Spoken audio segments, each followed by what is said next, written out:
Sylvie Dominique, bonjour. Bonjour.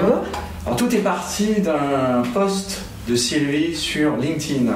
Est-ce que tu peux nous décrire ce que tu as posté ici? Oui, en fait, j'ai posté mon Social Selling Index qui mesure en fait mon utilisation de LinkedIn et j'avais dépassé un seuil. J'avais sur une note sur 100, j'avais 90, alors j'étais toute contente et j'ai publié ça sur LinkedIn.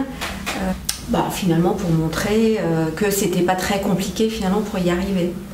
En fait, moi j'ai réagi, déjà je suis pas très pro SSI et scoring des processus de vente, et aussi je trouve que LinkedIn c'est un réseau qui est assez sec, et en fait j'ai répondu, moi j'aime pas en fait essayer de vendre un CV, donc un résumé. Pourquoi tu es contre le SSI? Je pense que les indicateurs des SSI, et même si je pousse le bouchon, beaucoup des mécanismes qui sont derrière les outils de LinkedIn, c'est très centré sur le vendeur, avec des points de métrique sur le vendeur, quantitatif. Alors pour moi, le social selling, c'est pour ça que je préfère faire l'utilisation sur Twitter ou sur Facebook, c'est quelque chose qui part beaucoup plus de l'écoute des clients, l'écoute des relations, et puis l'écoute au jour le jour, quasiment du dating presque. Et ça, il n'y a pas d'outils pour mesurer ça? C'est quelque chose de plus mou? C'est plus mou, oui, et puis c'est plus qualitatif. C'est-à-dire, donc nous on travaille beaucoup avec des gens qui vendent des choses très relationnelles, assez high-end, donc de la banque privée, ce genre de choses-là. Donc en fait, on mesure la proximité entre les personnes et leur cible identifiée. Donc combien de fois les gens discutent. Ceci étant, Sylvie était très contente d'avoir un bon SSI, oui. Donc... Mais ça expliquer pourquoi peut-être c'est une bonne nouvelle d'avoir un bon SSI? Non, c'est juste un indicateur qui mesure l'usage qu'on peut faire d'un outil et voilà, après ça montre pas les résultats qu'on obtient. C'est pas un outil pour payer les commerciaux? Non. Non, surtout pas. Et j'ai cru comprendre dans certaines entreprises que c'était devenu un outil pour payer les commerciaux. On s'en sert uniquement pour animer. Et effectivement, on suit les SSI et si on voit que certains sont trop bas, ça indique quand même qu'il y a un usage qui n'existe pas et on peut accompagner les commerciaux pour voir comment les aider à l'utiliser. Moi, je voudrais réagir quand même sur la remarque de Dominique sur le LinkedIn. J'aime pas travailler avec un CV. Alors, ça fait partie quand même. Faut peut-être redéfinir ce qu'est le social selling. Pour moi, le social selling, c'est l'utilisation des réseaux sociaux pour être plus performant dans un acte de vente, quel qu'il soit. Donc peu importe l'outil, oui. Ce qui est important c'est de transformer la manière dont on se positionne par rapport à un client. Notamment arrêter d'avoir une relation client-fournisseur et d'avoir une relation plus d'accompagnement, de partenariat, de bonne compréhension de ce que le client fait pour mieux supporter ses initiatives et finalement l'accompagner jusqu'au bout. Donc après, les médias sociaux sont juste des outils qui donnent des super pouvoirs pour mieux observer, mieux les comprendre, mieux réagir, mieux interagir et créer des connexions qui deviennent des connexions continues au lieu d'avoir des connexions qui sont scindées au moment où on les rencontre ou alors au moment où on les téléphone. Ça ne doit pas être déconnecté de la vraie vie. Pour moi, c'est juste un vecteur de rencontres et de business. C'est un catalyseur. Si on compare à la chimie, quand on veut faire des choses, on met juste un produit pour que la réaction soit plus efficace. C'est exactement pareil. Avant, on avait le téléphone, les téléx, le courrier. Ensuite, il y a Internet qui est arrivé. Et puis maintenant, il y a ça. C'est juste une manière supplémentaire de rentrer en contact avec les clients.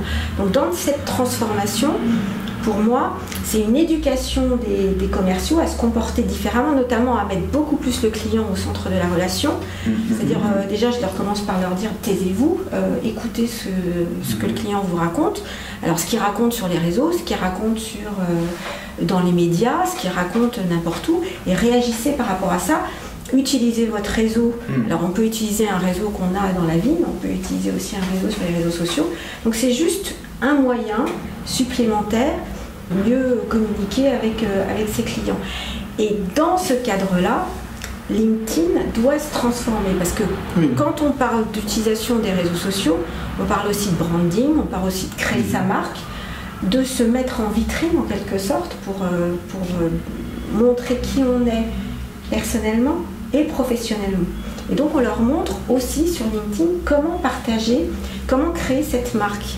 Et comment partager non seulement des choses qui sont professionnelles, mais aussi des choses qui peuvent être personnelles. Donc oui, sur LinkedIn, on peut trouver qu'on aime faire du golf, ou on peut trouver qu'on aime, moi j'ai mis que j'étais passionnée par la danse. Rien n'empêche de partager des choses personnelles. Après, LinkedIn, c'est pas le seul réseau social. Pour moi, il y a effectivement Twitter.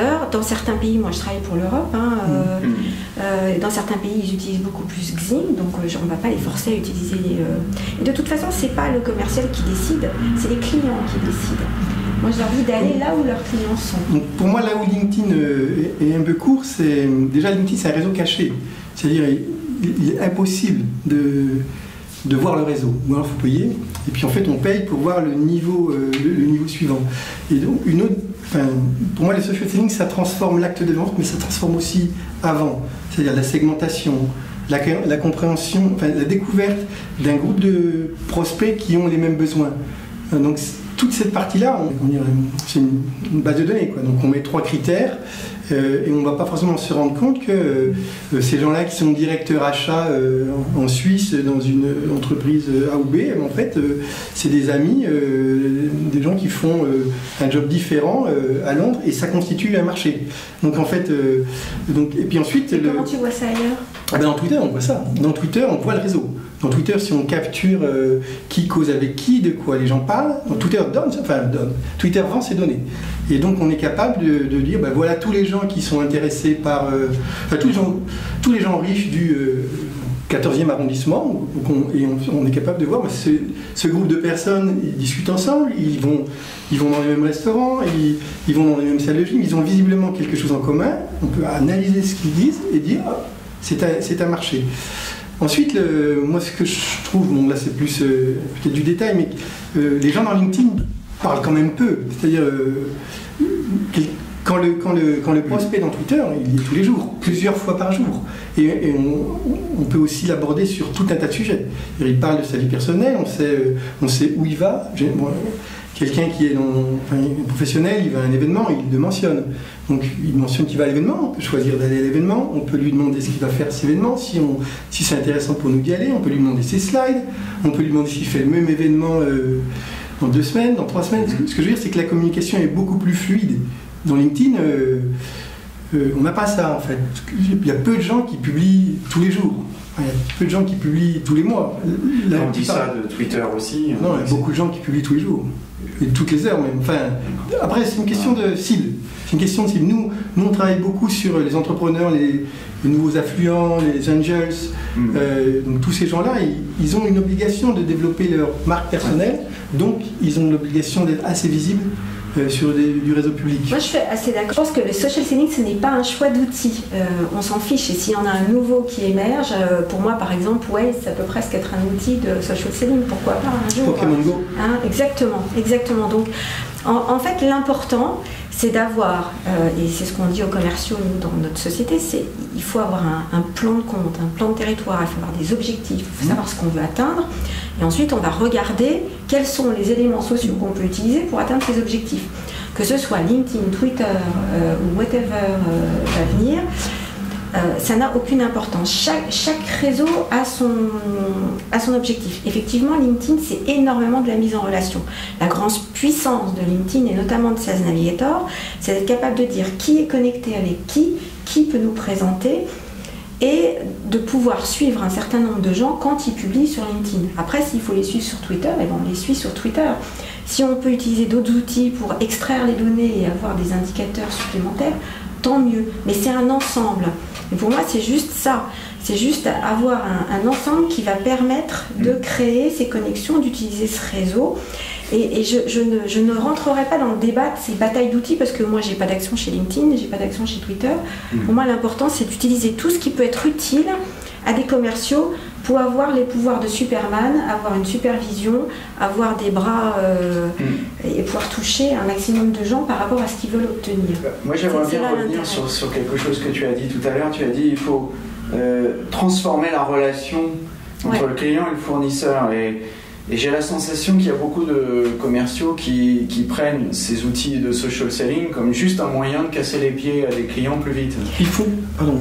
Ouais, moi j'ai le même feeling et c'est un peu... C'est dur. C'est du cold calling sur LinkedIn. C'est-à-dire Mais c'est ce qu'il ne faut pas faire. Ouais, mais...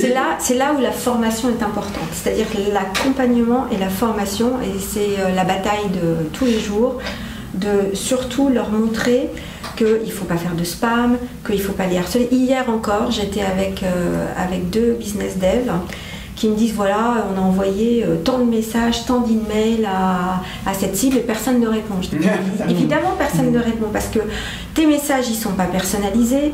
T'as pas observé ce que chaque client faisait, t'as pas regardé si ça les intéressait, c'est pas fait pour faire de l'emailing, tu confonds 2 notions. Ça change complètement moi je pense que ça change complètement le métier du vendeur et ça, effectivement ça démarre par l'écoute. C'est pour ça qu'en fait moi j'adore Twitter parce qu'en fait c'est un endroit d'écoute phénoménal et très personnel. On peut faire des choses aussi sur LinkedIn, j'ai pas de religion par rapport à LinkedIn, mais je trouve que la plupart de ce que j'ai vu faire sur LinkedIn, c'est transposer un mécanisme qui est quand même un mécanisme de push. C'est-à-dire, je cherche dans LinkedIn quelqu'un qui a le bon job title, le bon endroit, etc. Je lui envoie un email où j'essaie de trouver quelqu'un, mais j'ai pas vu beaucoup de je vais écouter ce qu'il dit, je vais mettre un commentaire, je vais regarder s'il réagit. Je le vois plus. Je le vois plus dans des réseaux comme Twitter ou Facebook et aussi sur des choses beaucoup plus personnelles, parce qu'en fait, mine de rien, après tout le ciblage, je ne vais pas revenir sur le ciblage, mais il faut briser la glace quand même. Et briser la glace, c'est, pour moi, ça se fait quand même la plupart du temps sur des choses personnelles. Ouais. Tout ça, ce sont de mauvais usages. On me dit, il n'y a pas de mauvais outils, il n'y a que des mauvais ouvriers. C'est exactement ça. Mais comment on peut s'assurer que l'outil, justement, va être préservé et que la qualité, et que, justement, les fournisseurs en question qui sont au centre d'une nouvelle relation vont continuer de se montrer dans un outil où ils sont justement la cible de comportements qui parce qu'après, dans toute cette cible, il y a des gens qui le font intelligemment. Moi, j'ai rencontré mon co-auteur Hervé Cabla par LinkedIn, uniquement parce que je parlais de social selling, je publiais des choses sur le social selling, il voulait écrire un livre sur le social selling et il m'a écrit. Il ne l'a pas fait par Twitter, il l'a fait par LinkedIn, et c'est comme ça qu'on est rentré en relation. Nous, on aurait pu, même sans toi, rentrer en relation par LinkedIn. Donc comme quoi ça peut arriver si on a une démarche intelligente. Ça m'est arrivé de réagir à des commentaires de clients sur LinkedIn et de commencer à converser sur des choses qui n'avaient rien à voir avec le business. Et puis après, tu peux te permettre de ramener les choses à une discussion plus business, comme tu le dis sur Twitter. C'est aussi un changement de profil, parce que c'est un changement de mentalité, puisque le commercial il ne peut plus être en mode push, donc c'est plus un médecin, quelqu'un qui en écoute, qu'un vendeur de... je sais pas. Il faut de la subtilité. Il faut de la subtilité. Oui, mais du coup, en fait, je pense que ça change aussi, l'organisation de la force de vente. Moi, je recommande qu'on mette les meilleurs devant. Et puis aussi, ça veut dire que tu n'es pas pour que tout le monde fasse du social selling, c'est ça que tu veux dire? Je suis pas pour que tout le monde fasse du sales. Je pense que les organisations pyramidales en sales où on met un call center qui va prendre la personne qui a une chance sur 100 d'être client, puis qui va passer à quelqu'un qui a une chance sur 10, puis qu'il faut faire 3 étages avant de trouver quelqu'un qui a de la valeur, je pense que ça marche plus. Il faut inverser la pyramide, c'est-à-dire que c'est la personne qui a le plus de valeur qui doit être au contact du client, et puis les autres personnes, leur rôle maintenant c'est de brasser de la donnée, de faire de l'écoute, de faire du data-driven marketing en fait, pour équiper ces gens-là. Mais moi si je discute avec, je sais pas, SAP, j'ai envie de discuter avec les gens qui ont le savoir. J'ai envie de discuter avec les experts, avec les ingénieurs, avec les dirigeants. J'ai pas envie de discuter avec quelqu'un qui est là pour faire du volume. Donc c'est une transformation qui est... peu d'entreprises... En gros, les VP doivent devenir les vendeurs. Ah oui, bien sûr, c'est ce qui se passe dans les startups. Dans les startups, le premier vendeur, c'est le CEO. Le deuxième, c'est le directeur des ventes. Et puis, ça veut dire à quoi c'est à terme il n'y aura plus de vendeurs, quoi. Oui, Ouais, je pense que le média social désintermédie l'acte de vente. C'est plus de la vente. Là où je pense que c'est intéressant, c'est qu'effectivement, la stratégie de l'entreprise qui a un réseau commercial avec des objectifs et des objectifs parfois à court terme va à l'encontre d'une vente plus stratégique, plus d'accompagnement. Et c'est vrai que c'est très difficile pour des commerciaux de dire je prends le recul nécessaire pour prendre le temps de me connecter avec des gens et en quelque sorte de les apprivoiser. Tu verras que c'est ce qu'on écrit dans le livre, hein, on parle de ça. On parle d'apprivoiser, on prend Le Petit Prince comme exemple et le renard. Hein, la discussion de je ne saute pas. Mais dans la vie c'est pareil, je veux dire quand tu rencontres un client et que tu lui sautes dessus en lui donnant ta carte de visite et en disant tu sais je peux faire des choses merveilleuses, tu as juste envie de fuir. Oui. Bon, mais sur les réseaux sociaux c'est pareil. Moi je leur dis ne faites pas sur les réseaux sociaux ce que vous ne feriez pas dans la vie. Donc c'est juste apprendre à être éduqué autrement en étant non pas un commercial qui veut vendre, mais quelqu'un qui va apporter du support pour qu'une entreprise réussisse dans ses objectifs. C'est ça qu'on veut. Nous on dit la même chose, on dit même n'envoyez pas sur les réseaux sociaux des gens, enfin discuter avec vos clients si vous ne les enverriez pas dans un meeting face à face. Donc, parce que il faut juste les compétences. Les gens ont plus le temps d'administrer des process comme ça. Dernière question. On voit qu'on est à peu près d'accord sur l'ensemble finalement, donc on a bien fait de faire ce débat. Si on se projette, c'est excessivement difficile, hein, j'en conviens, si on se projette dans 5 ans, au-delà ça paraît délicat, qu'est-ce que vous voyez comme paysage? Est-ce qu'on sera encore ici à discuter du social selling? Est-ce qu'il y aura encore des commerciaux? Est-ce que le monde aura changé beaucoup? Ou est-ce qu'on reviendra aux vieilles méthodes? Est-ce que LinkedIn sera encore là? Est-ce que Twitter sera encore là peut-être? Je pense qu'on revient aux vieilles méthodes. Oui, donc de plus en plus d'humains en fait, je pense, dans la relation client. Moi je pense que tous ces processus, ils avaient un intérêt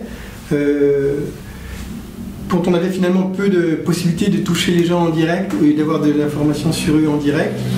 Maintenant, on revient vers du one-to-one. Je pense que ça challenge les frontières entre le marketing et la vente. Ça, c'est clair. Mais à part ça, je crois qu'on revient vers des choses beaucoup plus humaines. Curieusement, c'est Social Selling qui a remis en exergue le fait que le client doit être au centre de la relation. Et la personnalisation et l'humain. De toute façon, dans un acte de vente, on voit qu'il y a pratiquement 70% de l'acte de vente qui est réalisé grâce à l'humain. C'est pas grâce à la qualité du produit ou grâce à... Finalement, c'est parce qu'on crée de la confiance, on crée une relation avec un client qui a envie de vous acheter à vous et pas à quelqu'un d'autre. Tu n'achètes pas à quelqu'un qui ne te plaît pas. Voilà. Donc de toute façon, c'est ça qu'il faut mettre en avant. Mais c'est vrai que les réseaux sociaux aident aussi à faire ça si on l'utilise à bon escient et si on le fait bien. Et si on parle du futur, pour moi, il y a peut-être pas la disparition d'un réseau de vente, mais en tout cas, le fait que tout le monde peut vendre, tout le monde peut évangéliser, tout le monde peut promouvoir sa marque. Moi, je suis pas vendeuse, hein, je suis pas dans la vente, mais je fais la promotion de ma marque. Quand je communique en ce moment sur des conférences, je rencontre des clients, je fais la promotion de ma marque. Et parfois, je fais venir des clients au bureau parce que je leur vends quelque chose, enfin je leur vends, je leur montre ce qu'ils pourraient faire avec des solutions, ou en tout cas je leur donne l'envie d'en découvrir plus. Donc tout le monde peut faire ça. Donc après, l'évangélisation... grâce aux réseaux sociaux, finalement, elle se répartit sur toute la population d'une entreprise. Après, il faudra toujours des gens qui closent des deals, qui gèrent des contrats et qui finalisent une approche. Ça permet aussi à des experts de montrer leur expertise et de se mettre en avant et aussi de s'interconnecter avec des clients. Donc en fait, je pense que les différentes approches vont peut-être se morceler un petit peu plus entre les différents acteurs. Ça change les skills, hein, donc... Ça demande aux experts d'avoir des skills de vente, effectivement, et ça demande aux vendeurs d'avoir des skills d'experts. Et ça demande aux vendeurs d'avoir des skills de marketing. Parce qu'il faut qu'ils réfléchissent un peu plus à leur audience, à qui ils veulent atteindre et comment ils l'atteignent. Et au marketing, de comprendre mieux la vente en produisant des choses plus particulière pour les vendeurs. Enfin, tout ça, c'est un savant. Je pense que ça brise un peu les silos. Mais ça va être très difficile de recruter un vendeur bientôt, donc il va falloir qu'il ait. On le recrute via le réseau. En fait, tu trouves ta cible et ensuite tu regardes qui est déjà dans le. Enfin, je pense que la chose dont je suis sûr, c'est que ce sera très très data-driven. C'est-à-dire que ça, c'est la constance. Je crois que les prévisions d'embauche sur les US, en tout cas, c'est les jobs qui explosent, c'est tout ce qui est data for marketing. Donc, mais explose. C'est de moins en moins de vendeurs, mais de mieux en mieux équipés. C'est un peu le paradoxe. On embauche de plus en plus de gens qui font de la data, de moins en moins de vendeurs, mais la vente devient de plus en plus personnelle. Oui, c'est un paradoxe. Ouais.